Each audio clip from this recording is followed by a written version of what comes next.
Welcome back, folks, to the conversation series on Get a Grip on Lighting. That's right. We wanted to listen to good podcasts, just like all you great folks out there, Greg and I. That's right. We wanted to listen. And so we picked up a couple new hosts, and one of them is Henrik Clausen. That's right. And today he's talking to Glenn Shrum. Glenn Shrum transitioned from architecture to lighting to pursue the creative opportunity of light's profound effect on space and people. I really like that sentence, actually. He has presented a variety of topics to local, regional, and international groups, including events in Turkey, Brazil, Spain, all over the world, actually, and throughout the USA. He maintains a dual professional identity as Associate Professor of Lighting Design and Interdisciplinary Practice at Parsons School of Design in New York, and founding principal of Flux Studio. Coming up hot in a minute, but first we got to talk about the easy folks, Greg. KEYSTONETECH.com. That's KeystoneTech.com. Light made easy. You said, yeah, light made easy right there. They're also doing controls easy now. They have the smart loop system that allows you to control most of their fixtures now easily from an app on your phone. I know we get wild with that, but this one is easy. I tried it myself. I brought it to a customer. They tried it. They loved it. Check out Smart Loop. I'm not saying all these ideas are bad. I haven't tried out Smart Loop yet. You know that. What I'm saying is someone's got to keep it easy and make it easy. And I'm trusting the folks down at KEYSTONETECH.com to take care of that for us. And of course, proud members of the National Association of Innovative Lighting Distributors, where lighting meets business, driving lighting innovation. That's right. All these types of things. We're having an event with ArcLight. That's right. ArcLight and Nailed have hooked up together at Dallas Market Center, September 13th. Be there or be square, sucker. And of course, check out LS Evolve. Go to nailed.org, NAILD.org. Hi guys, I'm Henrik Clausen from Fagerhult Lighting Academy in Sweden, and I have the pleasure of hosting Get a Grip on Lighting conversation series. We talked about calling it Henrik with Friends because that's actually what I do. I pick out some people who has influenced me in my life, and today I'm having the pleasure of welcoming Glenn. Glenn is an old friend. Glenn is Glenn Shrum, to be correct. He's an associated professor at the Parsons School of Lighting Design in New York, and he also is a principal of lighting design in Flux Studios. So Glenn and I have that in common, that we both work with what we are teaching, and we are both teachers. We've met a long time ago, and we've been on various boards, and we will try to discuss a little bit what we learned from the things we have done on our journey. And I would like to remind you on when we shook hands for the first time, Glenn, and now I have a feeling that you remember it. So you had a please. Well, first I wanted to thank you for inviting me to the conversation. It is great to be able to connect over the internet with you. As you reminded me, the first time that we met was in Alingsås, Sweden, when I was a workshop head. I know after that we met many times in my role as the U.S. coordinator of the Professional Lighting Designers Association, and the experience in Alingsås in particular for me really was one of the best professional experiences that I've ever had. And to your observation about how we both share a bridge between practice and education, the Alingsås workshop and other educational experiences that I've had really bring those together in a way where you can share with students, share your experience and some questions that you have while they're working with light as a medium and working with the technologies. And so there's not an abstract theoretical component that is leading. Instead, what's leading is the sort of practice of lighting. Could you compare it with some other maybe US-based sort of event and help our listeners to understand what's the difference, or what is the essential thing you wanted to come to be a workshop head all the way to Sweden? It's a long journey, and it's a pretty, we think it's one of the biggest events on global, but I don't really know if it is like that. What do you think? Well, I think what's unique about it is that how there's a combination of a big social event that gets people of a community that aren't lighting designers to really recognize and appreciate the power of light, and also its ability to transform environments that are familiar to them. So this same kind of outcome happens all over the world in these light art festivals that occur. But what I think is very unique about Allingsås and the PLDA's kind of establishment of it with the group in Allingsås really built in from the beginning that it was not only an opportunity to have that outcome, but another outcome was really these educational connections that were being made. And so that I think is pretty unique. And one aspect of the made it so unique to me was just how it was really this incredible kind of merging of different cultural perspectives on light. I remember in my team I had students that were from 6 different countries, and then there were no Americans in my team, so I offered that perspective, and just a really great way to see what's the same, but also understand what might be different. I can tell you that after we've been there, it's more and more common that private homes sort of do some garden decoration while there's the festival, so they want to compete a little bit with the professionals. How do you feel about when you do something that you really have a deep philosophy about, and then somebody puts up a garden gnome and lights it up or something? Is that good or bad that the locals interact? Oh, unconditionally good. Absolutely. Cool. And in fact, I mean, this is one of the sort of exciting trends, I think, in lighting design is to really recognize that where historically maybe the lighting designer is this expert that holds all the information, and in promoting light as a medium, we're really ultimately kind of promoting and trying to get people to hire us, and that's the main outcome. And to pivot away from that and have it to be more about the lighting designer sharing their knowledge and the passion, so that people can be their own creators and really just raise that confidence and awareness of the medium, but also along the way maybe sort of help them to understand some of the best practices and some of the ways lighting designers might think about light differently. Yep. Cool. I would like to jump a little bit forward to 2011. That's when we both were working on the ALF. Remember that? We had an ALF project, which was architectural lighting fundamentals. Could you share your thoughts about what we actually did then? So was this the PLDA PLDC. educators group? Yeah, PLDA. Yeah. Yeah, so it was at the it was when we had the Lighting Educators Summit specifically that we were working on. I mean, this was such an incredible moment, and one that I hope we can get back to of really bringing together people from lighting educators from all over the world to look at what those fundamentals of how we teach light might be. We need to get back to it, but I think one of the really amazing outcomes for me in that was just appreciating how many different locations within academic contexts and professional contexts and that lighting education is occurring, and really a kind of understanding a bit more about how the students within those different settings and the outcomes that they are looking for vary. So we came together on fundamentals in some ways, but then we also understood quickly how it wasn't a one size fits all kind of a solution. That was my memory of it. Yeah, I thought there was such a wonderful openness and a mood of sharing that you sort of didn't push like we often do at meetings. We want to push our design, our idea into something, but it was really a humble and embracing company where we listened to how do you do it in US, how do we do it in Europe or whatever. So but I was wondering, what do you think? Did we succeed? Because at least we made a lot of friends. That's probably the biggest. But what about the outcome?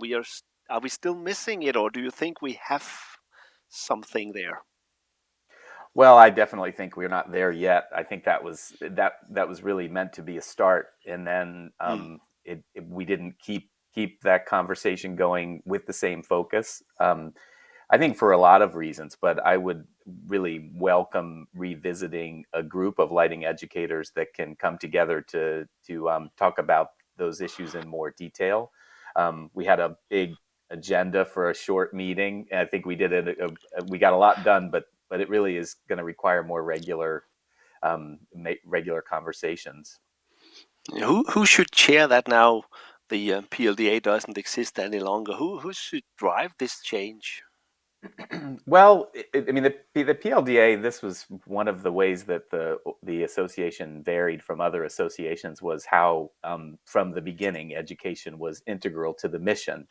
And I look at an organization like the IALD, where the beginning of that group was really more of a professional mandate to support the practice and the business side of lighting design, which is also very important.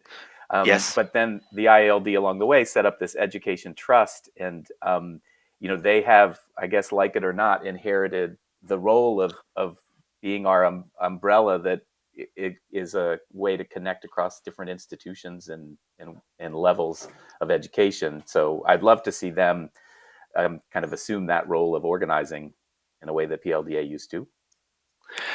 Yeah, because when I was doing this research for it, it seems that in 2013 you were a member of the board of the task force for the global certification in lighting design, which is, I think, is still missing, and it is still, there are so many things that we've touched, but we've never really brought it through because we don't have it yet, do we? Or do you think we have it yet? Well, I mean, the credential has been launched. It's been in place. There are, there's been a growth in membership, and the membership is more international in its representation. I think that the initial charge of that group in creating a credential was especially challenging because of how late, relatively, there was a discussion about this. So you have so many practices and designers that have been operating without this credential that for them to say, well, I need to take time to establish this for my own self, it wouldn't necessarily be beneficial, but for the field at large, it would be more beneficial. It's a challenging thing. But do you think it was a little bit Wild West where everybody could print a calling card and call themselves lighting designers? Because that was what we were fighting, or what we as a company tried to say, that we would like to do business with people like yourself and not by somebody who just printed a calling card and said, hey, I'm a lighting designer, Where are we today? How far have we evolved? Well, I think the spirit of the credential was exactly what you're describing. I mean, that's the outcome that was desired. I do think that it has raised if you look at some of the people that have pursued the credential, they are people that are working outside of the model of independence that the ILD professional membership requires, meaning they're embedded within some part of the kind of sales chain. And that the credential is a really appropriate way for them to establish that they are practicing in a way that, although it may not be independent, it is comprehensive. Where I think the membership has slowed is those designers that are working within the independent model that haven't seen the benefit in establishing their qualifications, because their work itself already represents those qualifications. And that's what I mean by it being I think maybe it came a bit too late. But how do you, could you share with our guests, how do you get these credentials? What do you need to deliver or show the IALD to get that? So there are a series of domains, which are different categories of how you operate, and you have to demonstrate through a variety of different means. You have to sort of prove that this is how you function as a lighting designer, and some of them that I and others on the committee really advocated strongly for is the idea that collaboration and being around the table with others on the design team is absolutely critical to being a lighting designer. You can't be a part of the process where they just send you the documents and then you send them back lighting specifications. It really needs to be this conversation about what the goals of the design are. And so how a person that might not have a position that really prioritizes that, how they can show that they do operate in those ways when they want to, and that they're committed to in every opportunity. This is different than other kinds of credentials where it might only be about the outcome, meaning the installed lighting. So the fact that the process is important. And in the process, including collaboration, was one example. But it also means that you can still become a credential lighting designer without having gone to university, where you can be self-made like we were in the old days, because there was no really. I learned because I'm an electrical engineer, and you took an architect approach in, so we learned something, but not nearly enough to be a lighting designer as the ones we meet today, who are brilliant people. And it's so much more complex than when we started. I think that's fair Yeah. to say. Absolutely, but I think there's a recognition in the credential that there's not only one path to becoming a person that should be certified to be a lighting designer. That these paths that might involve on the job training, that might include coming from varying backgrounds, that they all are valid if you can demonstrate that the way that you work now has these levels of sophistication. So another example of a domain is the importance of demonstrating that you're using science and research to inform your designs. Yes, so So important. yeah, and if you look at someone that came through some of the master's program, all the master's programs, I would say, this is built into the curriculum of the master's programs. But there are certainly practicing designers that don't have those educational credentials, but that are staying very current and really are informed by different aspects of research. So the intent was to allow different ways in. The one accommodation that was identified, which you may not be aware of because it isn't sort of advertised broadly, is that there are certain years of practice required to apply for the credential. And if you have a master's degree or actually an advanced degree in lighting design, you can that time in school can qualify as a year of practice, because it recognizes if you have a year Okay. working full-time in school, that's at least as good as a year in practice. I get that. I remember we did something, or the IALD offered us from Europe, everybody who was a member of the PLDA, when that association sort of fell apart, that we could get a free an entrance level to IALD. Did that work? Were many people shifting from Europe so that they joined the International Association of Lighting Designers? Well, I wasn't on the membership committee of the IALD Okay. to see the inside of that. I can share that I definitely saw an increase in the international membership of the IALD after the PLDA kind of no longer existed. I Yeah. think that they're very different groups, but nonetheless, I mean, we all really, I think, recognize that it's important to be a part of a community, Yeah. so. Yeah. We need to get back to discussing our pupils and their backgrounds, but we'll wait, because I need to know what happened in Texas. There was clearly something in Texas that shook the world in 2011 about some legislation thing. Could you help us understand that, if you know more than I do about that?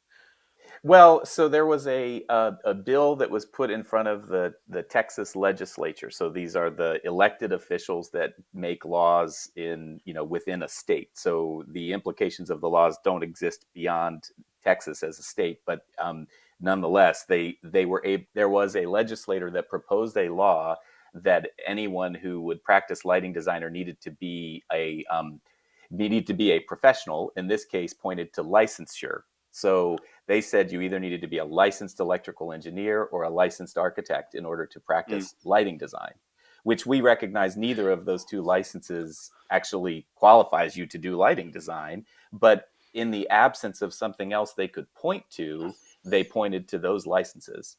Okay. And it was successful. It was a passed law. It was removed soon after because of the actions of the ILD and ILD members in Texas. But nonetheless, it was a bit of a wake up call to say, if there's not anything better to point to, and then all these people that are qualified won't be seen as qualified. It's because it happened really in the meantime, or in the space between our first meetings with the ALF, the fundamentals, and before ILD got out with the certification, right? So it was something in the middle that probably triggered, or I don't know, I guess it triggered ILD's initiative. It did, It got very a little much bit so. more power behind it. Yeah, very much so. So the next thing is that you've become a professor that means sort of that you have your master, you have a PhD, and you're teaching at Parsons now, and you've done that for how long time? Is it 10 years? Well, I've been full-time for 8 years and then part-time beyond that. And I have to point out, I don't have a PhD. I have a master's. So in Parsons, a Okay, PhD isn't critical. So okay. So how does that feel? Moving, it's very different. I know Michael Rode very well. He has also his shop in Berlin, and then he's teaching at Wismar. And it seems that, and now I'm teaching at Aalborg, and I'm working here. It seems that we are somehow being accepted and integrated in the scientific community that we tried so hard for many years, and it was like, no, no, no, you're sort of the practical guys, and we are the academic guys. Could you share your thoughts on strengths and weaknesses about that? well, it's I mean, I think these different school environments, academic environments, have different focus. So one thing that is very specific about Parsons, which differs from the other schools you mentioned, is that the master's degree that a student gets at Parsons is a master's of fine arts in lighting design. So our program from the beginning, when James Knuckles and others founded it in the early 1980s, was designed to support architectural lighting designers um, outside of illuminating engineering. So there was always a bit of a distinction. So I guess I don't know that I am accepted in scientific circles just yet. I know that the research that we do and that I've done as an artist and as a designer and as a practitioner has some different focus in some ways, although it certainly overlaps. But it's also important to recognize that my graduate work is a master's of fine arts in studio art. Mm. So it's research-oriented practice, but it is decidedly outside of more conventional kind of scientific research, at least as those communities see it. So when I read how you describe yourself in some of the papers and some articles where you have been interviewed, it's a little bit hard to see if you are more the artist, more the lighting designer. What do you feel in your stomach yourself? What is Glenn? All of the above, and I don't mean to be elusive about that, but I actually do think this really, in many ways, I really look for bridges across ways that I'm operating and in ways that I'm thinking. So I think the lighting designer, light artist, lighting educator, for me, there's a continuum across those three. If I had to choose one, it would be Mm. lighting designer. I have to say, because I feel so strongly that putting the work out in the world is integral to what I think what I need to do in the way that I study my interests. In my work as an artist, I always hesitate to really differentiate that from design. It's a big question for me of where those boundaries are. So, Mm. yeah. But I know from my case, I'm really, really happy to get the opportunity to educate people and to see that glow that we have in the eyes of our students, that they want to become lighting designers. It's very, very rewarding.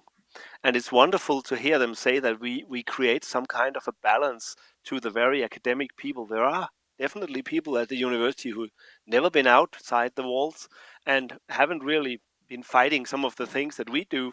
So very often, if they ask me something, I'll say, from my personal point of view, it looks like this, but from the university point, it looks a little bit different. So I think that you contribute a lot by being you, and Michael does the same in Wismar. I hope I can follow your footsteps and be inspired by what you do, because you bring so much to the table in a very different way. And when we look at the answers from the students, when we have questionnaires, the favorite teacher or the best lecture or whatever they are rating, we are pretty good because it's tangible somehow.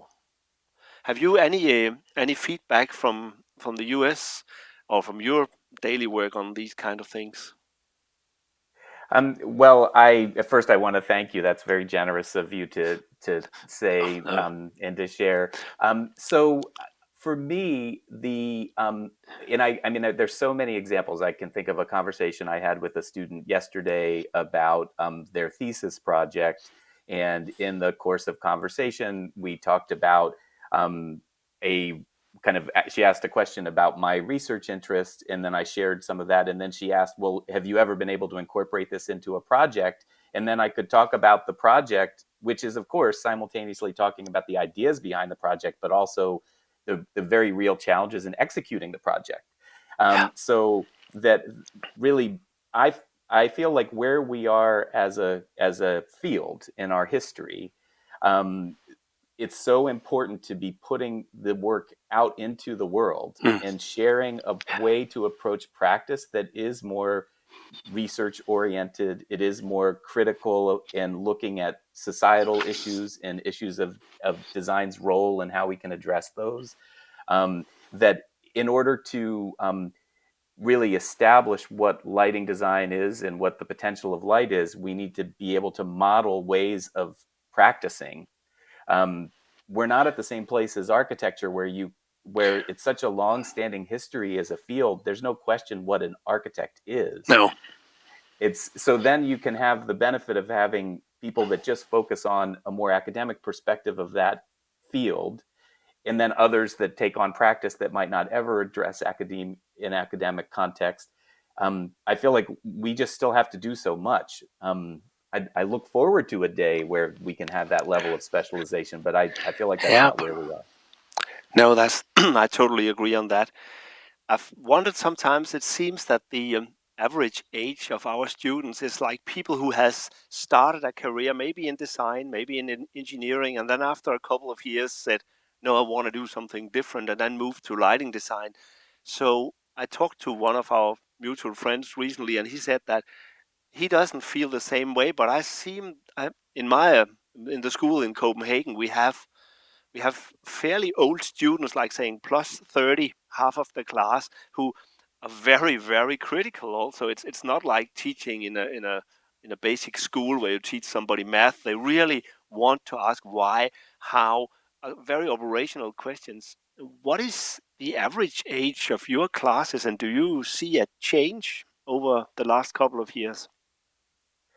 Well, I mean, as long as I've been at Parsons, it's always been a pretty balanced mix of some students that come straight through their undergraduate and maybe they work for 1 or 2 years and then they come into the master's program in lighting design. And then other students, as you're describing, that might be making a career change, or in some cases, they might have found lighting design as a field and worked in it for a little while, but recognize that they want to have a focus on it so that they can, get to the next level of their creative and professional work. So I haven't seen a big shift there. But one thing I can share is that what it's been so I find it to be one of the really amazing things about lighting as a community is that there isn't a real difference in terms of how those students are interacting with one another and with the faculty and with the field at Parsons. It quickly becomes a very kind of supportive community around this topic of light. I haven't thought about it that way, but I get your point, and we see that we have many people from Asia. We have from South America who comes up and lives 2 years in Copenhagen, which is a huge investment and a lot of time for them to get there. And it's super cool to see a Mexican working with a Russian, working with a Swede, and then living in Copenhagen and looking at Danish architecture and Danish design. And you hear perspectives that you've never even thought about because we are so embedded. The first many years of my life, I lived in Copenhagen. I worked with Danish lighting designers, Danish architects, and so you suddenly see it just explodes, and you get so much input. How is your mix on cultures in the US? Oh, it's very similar to what you're describing. I mean, I don't have the exact numbers of how everything the kind of backgrounds of our students compare now, but there's never been a year that I've been at Parsons where we've had any less than 12 countries represented in our incoming class. That's cool. And and I mean, it's also this is what's so amazing about being embedded in New York City as well, because there are communities. The New York community is so diverse as well, so it becomes a place that people from all around the world want to come to study, in part because of that international mix. Not unlike Copenhagen. One thing I wanted to point out was when this became incredibly obvious and really a focus was the year where we were teaching completely online during the pandemic. So we had a studio class where we had students that were across 8 time zones. I mean, I say this now as a celebration. At the time, logistically, it was just it was awful.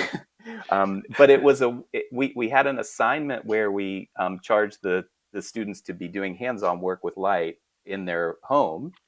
And it was so amazing how resourceful they were about materials. So we had one student that was joining us from an island in the South Pacific, and she created a material out of woven coconut leaves. Cool. Yeah, and just, Yeah. at the same time, we have someone in New York that walks out the door, and gets something on, at a readily available place that's not a lighting design store. It was a beautiful alignment of, or example, I guess, of the backgrounds being varied.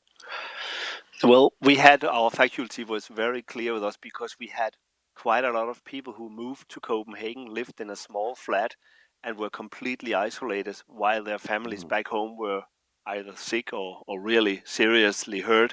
So we had to take good care of them, and to be a supervisor for the masters, for instance, more than half of the time was about nursing them and telling them, your mother still loves you, you can't do much from here, you can't go home.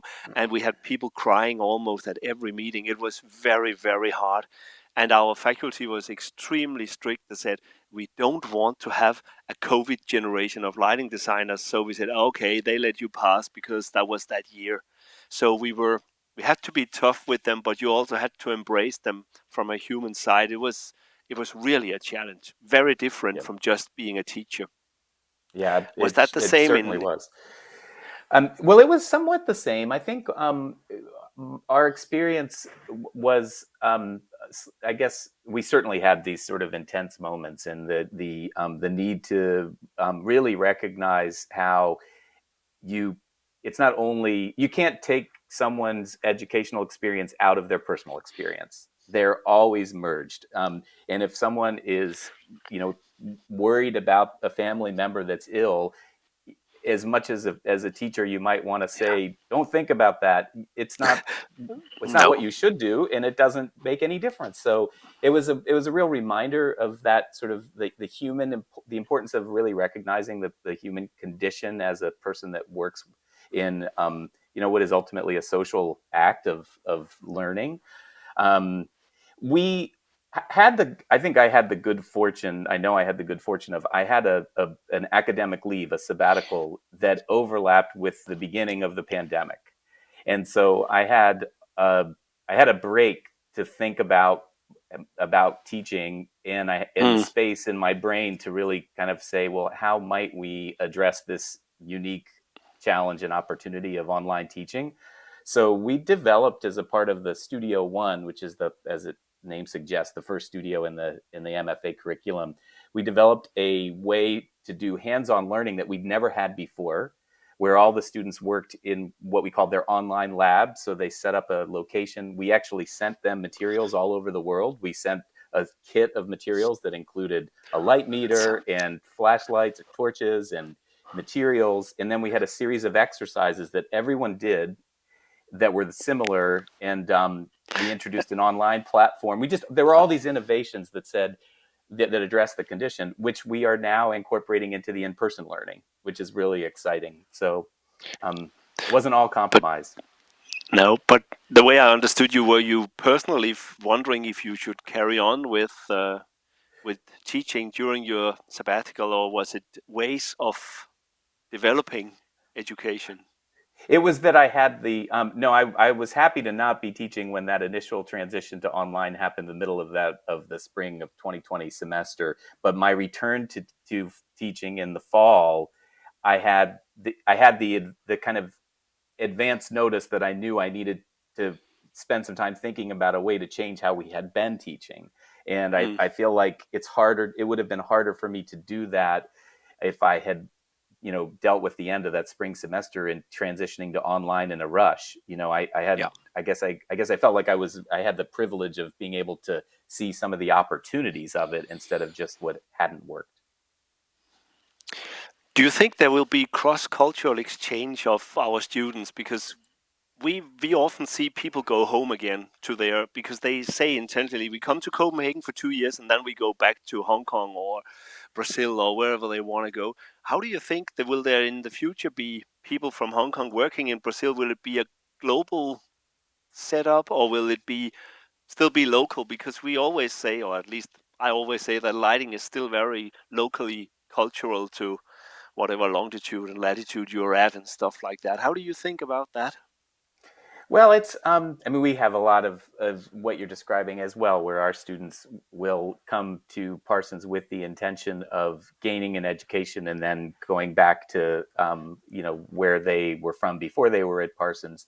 And I'm very much supportive of that because I feel like this is where the established lighting communities are supporting making other communities more established. I mean, one thing that I've been struck by in the kind of conversations that you have at these international lighting events are that you find out. Like, I remember a conversation with a colleague who was teaching a lighting course in Portugal, and he said, as far as he knew, it was the first lighting course that had been taught in Portugal. And this was only 10 years ago. And I think about that, relative to Parsons, where the first lighting course was taught in 1970. I think let's help to build up the whole world by having people come here and then go back and kind of grow. So, but anyway, I don't know if I answered your question. Yeah, I think you did. But we have this challenge that we were challenged to do an international lighting design course, and we get these massive amount of people coming from all over the world, and then suddenly there's government saying, "Oh well, we don't get more people working in Denmark. They are all going home." Yeah, but if you want to have an international lighting design education, you must expect people to go home. And now last year we got this legislation. We are only allowed to take in as many foreigners as Danes sign up. So our recruiting system has to be different now, because if we just have 15 Danes, we cannot have 35 from the outside. We need to reduce the class, which is really, really sad, because there are so many. When you read the resumes and the CV of the people, you would just love to hire them directly. And it's such a shame if we put up legislation that sort of hinders people from other parts of the world to take part in the education. How do you handle that? It's quite a different context between Aalborg and Parsons. So Aalborg is a state-supported university, and Parsons is a private university. So the Parsons and the New School University that we're a part of are by design very much international and diverse. So there's really an embracing of that, of how that creates that diverse population creates a different kinds of conversations. But at the same time, and we have our own challenges. I can tell you that if we were ever told that we could only have as many international students as we have American students, our enrollment would go way down. If anything, our challenge has been promoting the program within the American academic systems, because lighting design isn't very well represented in architecture or interior design undergraduate curriculum. So many people just don't even know that it's an option. Okay, I see that. Well, I would like to go to, now we started back in 2009, and what did you do yesterday? You did some program, right? I did yesterday. Yes, I organized a program called Toward Carbon Efficient Lighting. So the focus here is to use. I was very happy to use the platform of Parsons lighting public programs, which have attendance that varies in location, but also in terms of roles, to really bring a spotlight onto this issue of us as a community needing to do much better at not only thinking of energy usage as it being enough, that we need to really address carbon emissions across the entire process of making and disposing of lighting equipment. So yes, I was very happy to raise that, and it's increasingly the focus of our conversations in my school. You had Kevin Shaw down there. I thought he's been traveling all the way to you. Well, it was an online program, so this was the benefit. Okay. Kevin could join the program from his kitchen in Edinburgh, Scotland, and we had attendees from a very range of locations as well. We organized it in the middle of the day, New York time, so we could also have some attendance in Europe and also on the west coast of the U.S. So, again, a lesson learned from the pandemic. Yes. We didn't used to do these programs online. Okay. Were there any reoccurring subjects, or if you should point out the 3 most important things you discussed yesterday, what would that be? Well, we talked about the first thing I mentioned, which is really just how energy usage in and of itself isn't going to be enough. And although it may be in the short term, it will help, but the embodied energy has this long kind of echo of how long it takes for us to address the carbon emissions of a product that has very high carbon emissions in its creation. We also launched, as a part of the program, the Green Light Alliance Life Cycle Analysis Incubator Program, which one of our alumni, Leela Shanker, has organized with a group of people from all over the world, which is a group of manufacturers and designers that are getting together to really try to chart out what life cycle analysis for lighting design should look like, try to come together around this issue, which is so challenging, of how we understand what the carbon implications of all the different steps in creating a luminaire and disposing of a luminaire would be. We're really struggling there. It's very, very important that we get some tools and get some common idea, because on some papers it looks like these are much more carbon neutral and ours are much worse, but then it's because you take something into account and others don't. So it's right. really, really good that you addressed that.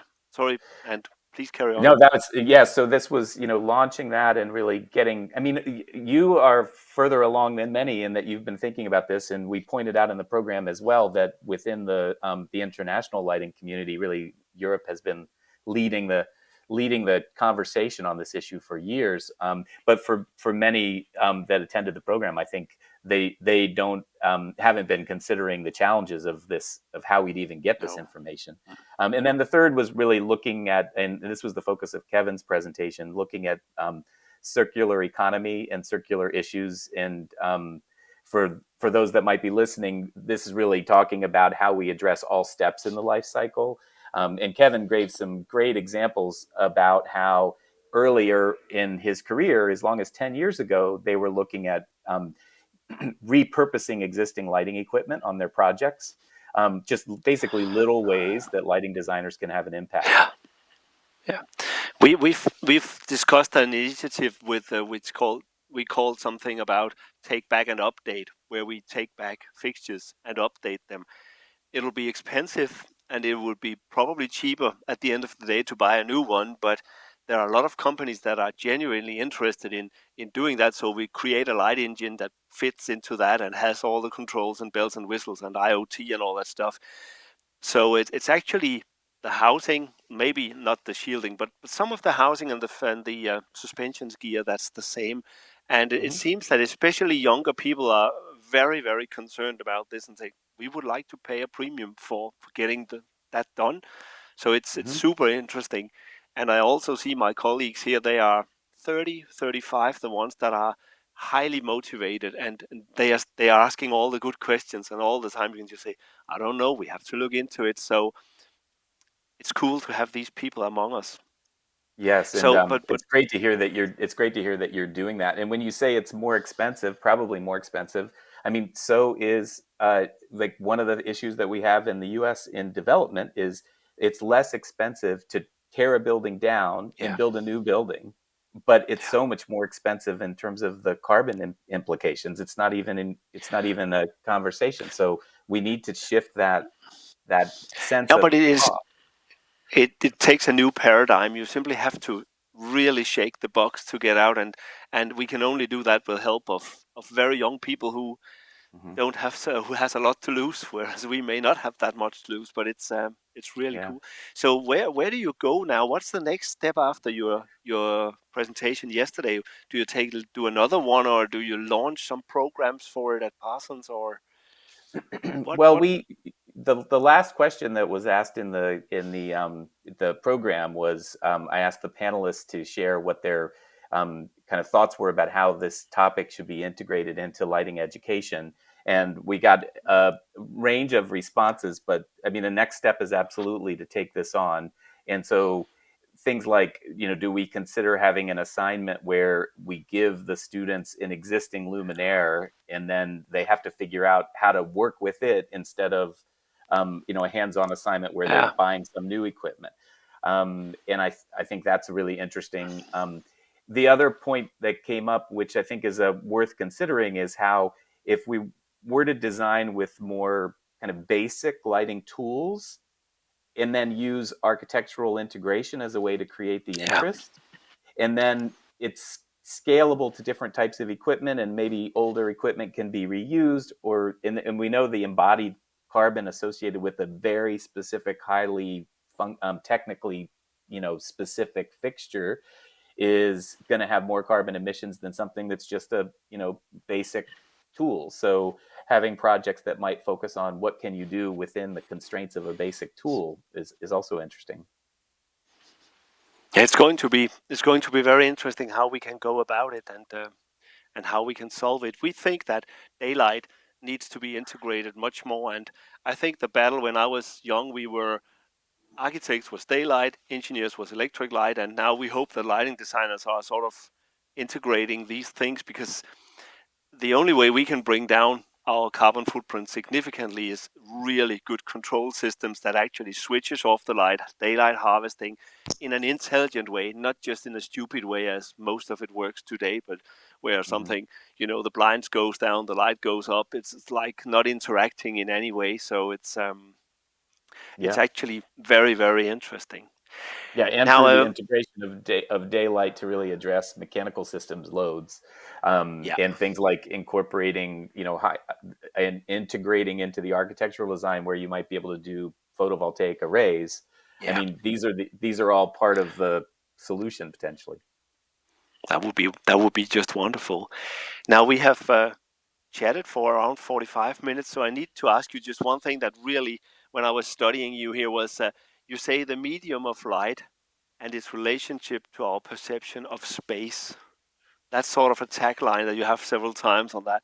So can you explain what you really mean about, because I think it's a little hard to grasp, but what is it really? Because you have something about space and light as a medium. Do your best and share it with us. Oh, I happily would do this, and I appreciate you pointing out what might be confusing, because to me that sense is, oh, that's it. Yeah, that's so there are a few things that are built into that statement. One is that the primary consideration is the experience of a person in the space. So when I say perception, it is human based. I don't care if the light meter tells me it's bright enough. It's whether or not the eye thinks it's bright enough. I mean, this is integral to it. And when I talk about the medium of light in its relationship to how we perceive space, again, with my architectural background, I'm particularly interested in how lighting design is meant to create places that can't be captured if you aren't physically there. So this is especially important in the Instagram world, right? That creating spaces as a lighting designer where even if they look interesting in a photograph, you don't understand them and you can't appreciate what's the most impactful about them if you aren't physically there. So similar to the kind of ignoring what the light meter says if the eye says something different, ignoring what the camera says if the eye says something different. But you're actually talking what I would call the spirit of the space. I have a friend who is a Buddhist monk, and he always said that you have to be there. You have to be there for a certain time. We can say we need to adapt and recalibrate our retina, but he just has to be there to feel the space. Mm-hmm. Right. And that's so important. And it's sad that when we have met before, you and I, many times, and we know how we look. But I find these first encounters I've had with people on the digital screen, it just doesn't work. It works to keep in touch. It works to to get the relation going, but establishing first contact on a screen, that's really not easy. You lose so much of the soft values, or whatever you would call them. Yeah, well, I think that I agree with you about that, and I guess just to reiterate, it's that I feel like as lighting designers, architectural lighting designers, we create spaces where people spend time and they either they connect with one another, and we need to recognize that success lies in how those spaces operate to do those two things. You know, to make people want to connect with one another and to make people feel, as you say, feel more fully and feel more present in the space. I think increasingly we think of the digital realm as being the reality. And as lighting designers, we need to make a reality that makes the digital world seem like it's missing something. And if we don't keep doing that, and then something huge will be lost. So yeah, that's our that's role. right. I think that's a very beautiful ending of a great conversation. I'll thank you once again, Glenn, for taking your time for this. It was great catching up with you. I hope if people listen in, they'll enjoy our conversation as well as much as I enjoyed it. Thank you very much for taking your time. Thank you, Henrik. It was great to catch up with you. See you in person sometime soon, hopefully. You know, Greg, we're always complaining about how complicated and difficult controls are. Well, guess what happened? The easy folks down at Keystone are going to keep it easy, make it easy. Light made easy with KeystoneTech.com. That's KeystoneTech.com, Greg Ehrich. You know how easy it is. The smart loop system actually allows you to, or it's built onto the fixture itself, so you can zone it however you want. No longer worrying about where the switch is. If you want that light with this light, you can easily do it. It's all programmed right in, and it's cost effective. That's the other part. You know, I learned that by looking at the pricing. I'm like, that's not bad. And I actually got a big quote out there for it right now. I hope to win. We'll see. Hey, you know, if Greg Erich's doing it, that means it's ready to be sold because that boy doesn't mess around. I've known him for a long time. He swings through the trees with a knife in his teeth. He delivers value for his customers at all times, folks. So, of course, KeystoneTech.com, the easy folks. And, of course, Nailed. They're proud members of Nailed. I'm a proud member of Nailed. Greg's a proud member of Nailed. Why aren't you? And if not, why don't you come down and join us with ArcLight? They always throw a hot show, and so Nailed decided to hook up with them, and now we're coming in hot together on September 13th. Is it September 13th to what, Greg? I got the date The right and all 16th. that? Yeah, you got it right, 13th to man. 16th, Dallas Market Center. Folks, you got to get in with Nailed. You know it. Of course, LS Evolve. We've been talking about LS Evolve for so long. We're starting to see major traction. Once people get into LS Evolve, they cannot get out because it's so amazing. That's right. I'm not kidding you. Not because Nailed built it. I'm just telling you that this is the program of the programs. LS Evolve. Check it out at nailed.org, nailed.org.com. Come on, Michael Colligan. What are you talking about? Nailed, N-E-I-L-D.org, Greg Ehrich. And of course, Glenn Shrum, Henrik Clausen. You know, Henrik's really coming into his own here, Greg. I mean, we got Webb, we got Rum, we got Henrik now. Are we going to have a job soon? Maybe back to selling lighting only, right? I mean, I've been listening to their shows, man. I'm thinking that, hey, man, I could take some time off here, brother. These guys are kicking it hot. It's wild. So, yeah, we thank Glenn Shrum for being a guest. Of course, we're always honored that people come on the show. And, of course, expanding that audience into Europe. You know what, folks? And I know if you're still listening now, we just charted in Denmark and Sweden again, sucker. That's right. We took over North America, Get a Grip on Lighting. We hooked up with some friends, and now we're going to take over the airwaves of Europe. That's right. Well, at least that's the goal. You know how it goes. A lot of lighting peeps over there, too. And you know what the weird thing about Europeans is? All those sons of guns seem to speak English better than me. Better than Greg, at least. Thanks for listening. Bye for now.